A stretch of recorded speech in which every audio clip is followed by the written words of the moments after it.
Black Maid slept on the floor with the twins. Billionaire walks in, and what happens next will shock you. What if I told you that the most powerful moment of kindness I've ever witnessed happened at 3 in the morning, in a mansion where nobody was supposed to care? Picture this, a small woman with calloused hands and tired eyes, curled up on a cold hardwood floor, her arms wrapped protectively around 2 sleeping children who weren't even her own. This wasn't part of her job description. She wasn't paid extra for this. She wasn't getting recognition or praise. But there she was, choosing love over comfort, choosing those babies over her own rest. Her name was Rosa Martinez, and she'd been working as a housekeeper for the Whitmore family for 3 years. She was 62 years old, sent money home to her sick mother in El Salvador, and had never once complained about the long hours or the way some people looked right through her as if she were invisible. But on this particular night, something changed everything. Those 2 little souls needed her, and she didn't hesitate for a second. Where are you watching from tonight? I hope you'll stay with me for this story, because what happened next shows us something beautiful about the human heart. Rosa had seen a lot in her 3 years with the Whitmores. The massive estate in Connecticut housed tech billionaire Marcus Whitmore, his socialite wife Vivian, and their 18-month-old twins, Emma and Ethan. The house itself could fit 20 families, with its marble staircases, crystal chandeliers, and rooms that nobody ever used. But Rosa had learned that having money didn't always mean having happiness. The twins' mother, Vivian, spent most of her time at charity galas and spa retreats. When she was home, she seemed overwhelmed by the crying, the feeding schedules, the simple messiness of raising babies. She'd hired 3 different nannies in the past year, each one lasting only a few months before quitting. The children were often left with Rosa during the day while their parents worked or traveled. Marcus worked 18-hour days building his empire, traveling constantly, making decisions that affected thousands of employees. Rosa had watched him come home exhausted, barely seeing his own children before they were put to bed. He was kind enough to her, always said good morning and thank you, but she could see the distance in his eyes when he looked at his family. Like he was viewing them through glass. But Rosa saw something else.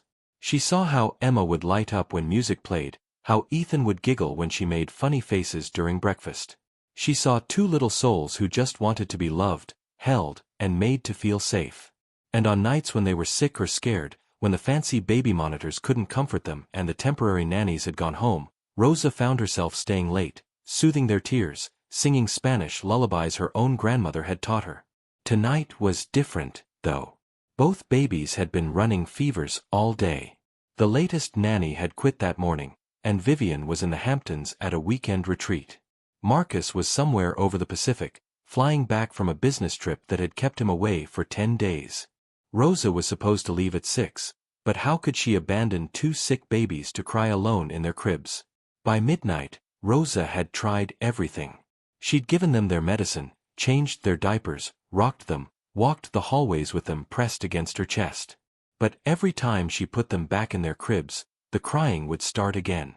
These weren't regular tears, these were the desperate wails of children who felt abandoned, who needed the warmth of human contact to feel safe in their fevered confusion. The house felt enormous and empty around them.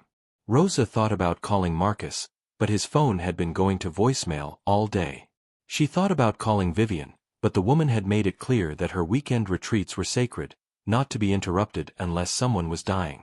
Rosa looked at those 2 red-faced babies, their tiny hands reaching for her every time she tried to leave, and made a decision that came straight from her heart. She gathered up their blankets and pillows, dimmed the nursery lights, and created a makeshift bed on the floor between their cribs. If they needed to feel her presence to rest, then that's what they would get. Rosa had spent plenty of nights on uncomfortable surfaces in her life, growing up in a house with dirt floors, working overnight shifts at the hospital before she came to America, sleeping on couches when she couldn't make rent. A hardwood floor was nothing compared to the peace of mind that came from knowing these children felt loved. Emma and Ethan settled almost immediately once Rosa lay down between them. She could reach through the crib slats to touch their backs, whisper soft words in Spanish and English, let them know they weren't alone. Their breathing deepened, their little fists unclenched, and finally, they slept. Rosa didn't sleep much herself. Her back ached against the floor, and she kept checking to make sure both babies were breathing peacefully. But as she lay there in the dim light, listening to their gentle snores, she felt something she hadn't experienced in years. The deep satisfaction of knowing she was exactly where she needed to be. If this moment touched your heart, please give this video a thumbs up. Sometimes the most important work we do happens when nobody's watching. What Rosa didn't know was that someone was about to walk through that front door, and everything would change. Marcus Whitmore's key turned in the front door at 3:17 a.m. His flight had been delayed, then delayed again, and he'd spent 14 hours traveling from Tokyo back to Connecticut.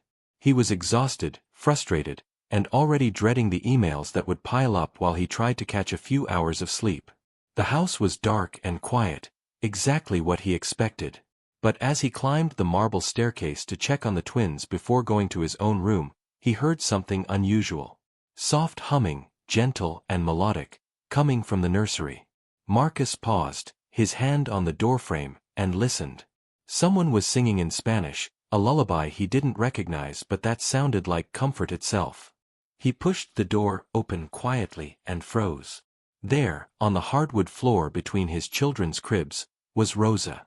She was curled up on her side, one hand extended through each set of crib slats, touching his sleeping babies. Her work clothes were wrinkled, her gray hair had come loose from its usual neat bun, and she was using a thin baby blanket that couldn't possibly be keeping her warm. Marcus felt something crack open in his chest.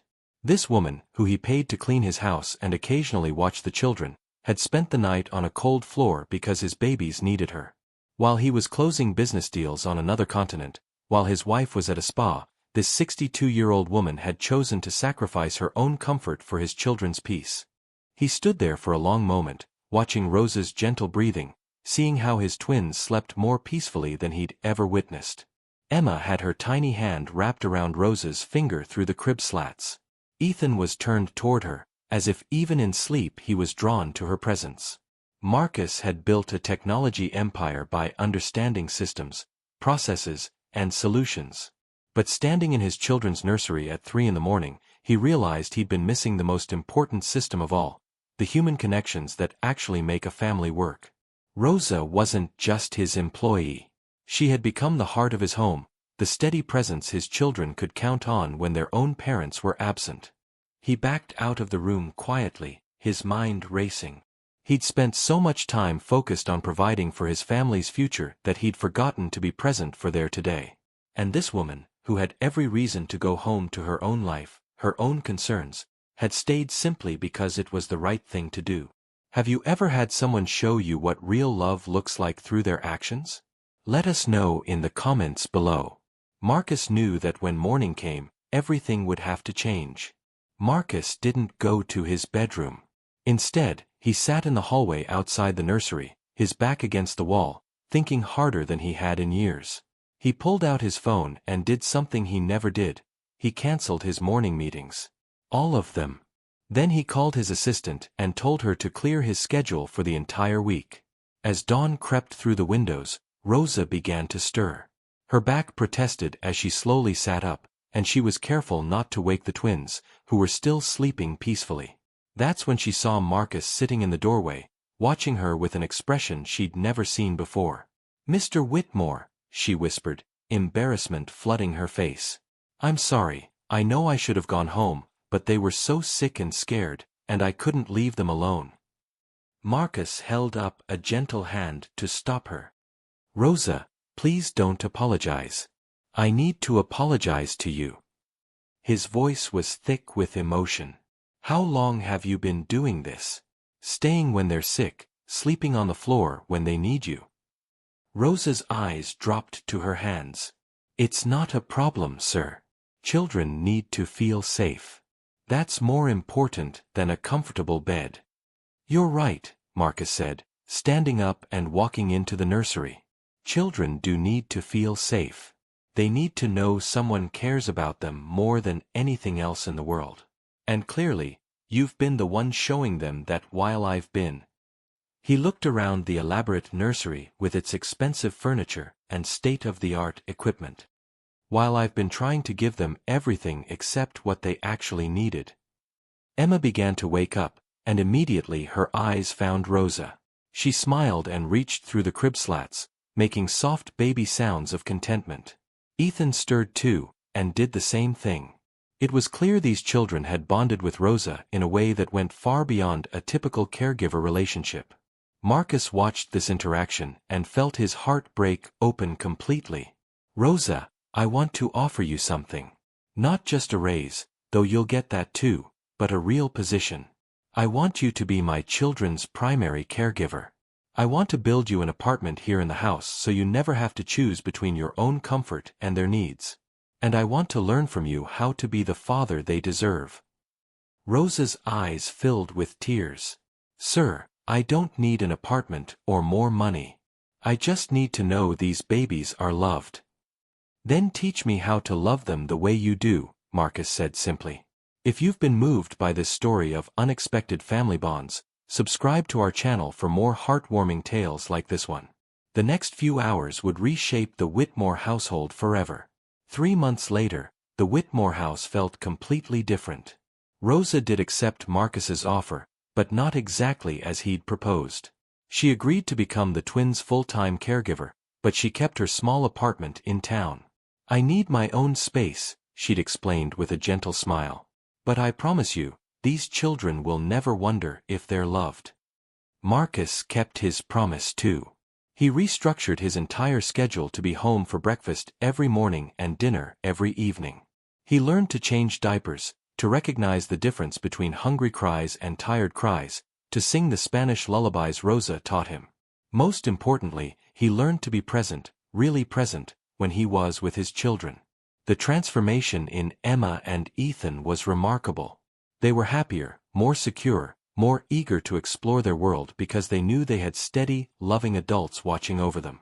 They still adored Rosa, but now they lit up just as brightly when their father walked through the door. As for Vivian, she initially resisted the changes, feeling threatened by Rosa's obvious bond with the children. But gradually, she too began to spend more time at home, learning from Rosa's patient example how to connect with her own babies. The 4 adults, Marcus, Vivian, Rosa, and eventually a wonderful full-time nanny named Sarah who became part of their extended family, created something beautiful, a real support system built on respect, love, and shared commitment to the children's well-being. Rosa still sent money to her mother in El Salvador, but now she could afford better medical care and even brought her mother to visit Connecticut twice a year.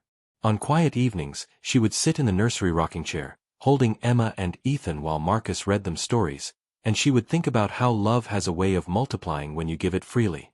The night she'd spent sleeping on that hardwood floor had seemed like such a small thing at the time, just one person choosing kindness over convenience. But that single act of love had rippled outward, transforming an entire family and reminding everyone involved that the most valuable things in life can't be bought or scheduled or managed. They can only be given, freely and without expectation of return. Marcus never forgot the image of Rosa on that floor, choosing his children's comfort over her own. He had it painted, not the literal scene, but the feeling of it, in a beautiful mural in the family room, showing hands of different colors reaching toward children, representing all the ways love shows up when we need it most. If you enjoyed this story about unexpected family bonds and the power of selfless love, please remember to like this video, share your thoughts in the comments below, and subscribe for more heartwarming stories. Sometimes the most profound changes in our lives come from the simplest acts of kindness, and I hope Rosa's story reminds you that love always finds a way to create the families we need. Thank you for taking this journey with me tonight. Sweet dreams, and remember, you never know when your small act of love might change everything.